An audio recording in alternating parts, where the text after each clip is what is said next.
As we've already seen with solar panel, the price of batteries is coming down. In early 2011, the best estimates were that batteries cost about $800 per kilowatt hour.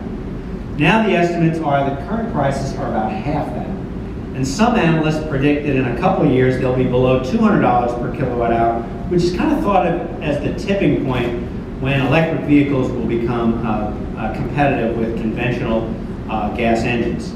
Tesla, for example, is saying that its giga battery factory that it's going to build in Nevada will drive battery costs down by about 30%. Also, access to charging infrastructure is improving. I mean, right now there are more than 20,000 charging stations in the US, but that doesn't sound like a lot compared to the 120,000 gas stations. But considering that in 2012, the number of charging stations was only 6,000, we've seen some pretty good growth. One other important point, and consistent with my comments about lack of public understanding, is that most plug-in hybrids can be charged with an ordinary 110-volt outlet. It just takes a little longer to do it. I use a normal outlet to recharge the Ford C-Max plug-in hybrid that I drive, and the issue of charging times or range anxiety are irrelevant. It just takes a little longer to charge the car, or you have to shift over to gasoline a little bit sooner.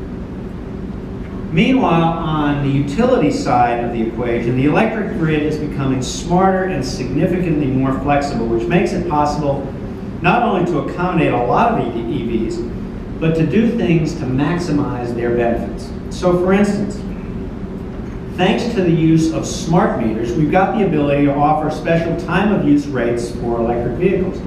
If you charge your car at the lowest time, you charge it for the equivalent of just under $1 a gallon for gasoline.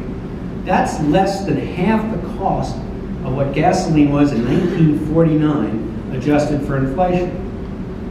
Just as important, when you charge a vehicle today, the power you're using is coming from increasingly cleaner sources, thanks to the fact that we're integrating more and more renewables into our energy mix. This year at PG&E, 27% of our energy will come from renewables like solar and wind. And adding to that, our hydro and nuclear fleet, well over half of our electricity comes from sources that emit absolutely no greenhouse gases. Here in Michigan, DTE Energy has led with the installation of new renewables, primarily wind here. Solar panels are not quite as good in Detroit as they are in California. DTE is making tremendous progress along that front. Not quite as much as California did, but it's still doing well. But what this means is there are substantial clean air and carbon emissions benefits offered by electric vehicles. And we're starting to see how these clean air options can work together very well. I was excited to see Ford announce in August that they plan to build a parking canopy topped with solar panels at world headquarters. It's going to be the largest solar array in the state, and the power will help charge employees' EVs that are parked under the structure. And it's a great partnership between Ford and DTE Energy. I think we can learn from that.